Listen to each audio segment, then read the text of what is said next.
Stephen Jones is the Labor MP for Whitlam. Alison Burns is the Labor MP for Cunningham. And you've got Fiona Phillips down in Gilmore for Labor. All of them were invited. They've been invited to every single event to address the people, listen to their concerns, and, actually do some real community consultation. Nothing. Crickets. They never come down, never speak to their constituents.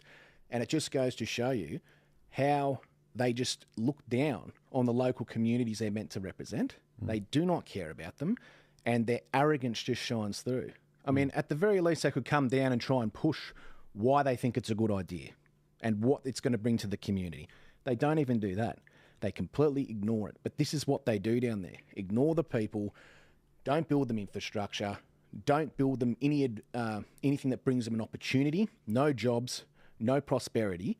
Keep them working poor. That's Labor's motto in the Illawarra. Keep the people working poor. That's their motto. Is these particular wind turbines, are they like the ones up the coast where they're doing those floating ones in a whale migration zone, or is this different? It's the same. It is. It's the same. And these things are in a depth of 300 metres. Yeah. They are a giant triangle floating platform that has a wind turbine on it that is about roughly the height of Centrepoint Tower. It is going to have chains that anchor it to the bottom to, big concrete blocks. These chains have to have slack in them for the seas that move around and the tides and all that sort of stuff. So they're going to have to be 5 times the length of 300 metre depth. Now, here's the thing. They do not have to produce enough chain for all of these wind turbines. I think they're going to put 200 out there. They don't have enough manufacturing capacity for industrial chain in the world to actually fulfill the requirement. I think the last estimate was something like 30 years was what people have been saying it would take to build enough chain to actually even be able to anchor these things to the bottom. So from an engineering perspective, it's not going to work. So it's not about being with you pro-renewables or anti-renewables. What it is actually about is this is a terrible project that's going to waste taxpayer dollars. It's not going to work.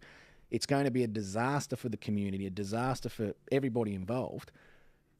That is the reason that you oppose it. It's because it's a poor project. And the irony is that they're literally destroying the environment to possibly fix the climate.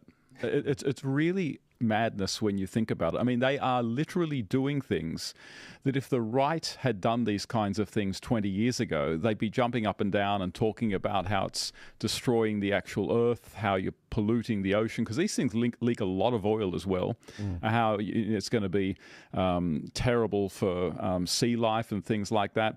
But if you just slap a climate change sticker on it, then suddenly it all becomes just fine. You can literally just destroy the environment for the sake of the climate, and also destroy the economy in the process. It really is a kind of madness that the West is going through at the moment. And what's astonishing is about how experimental it is.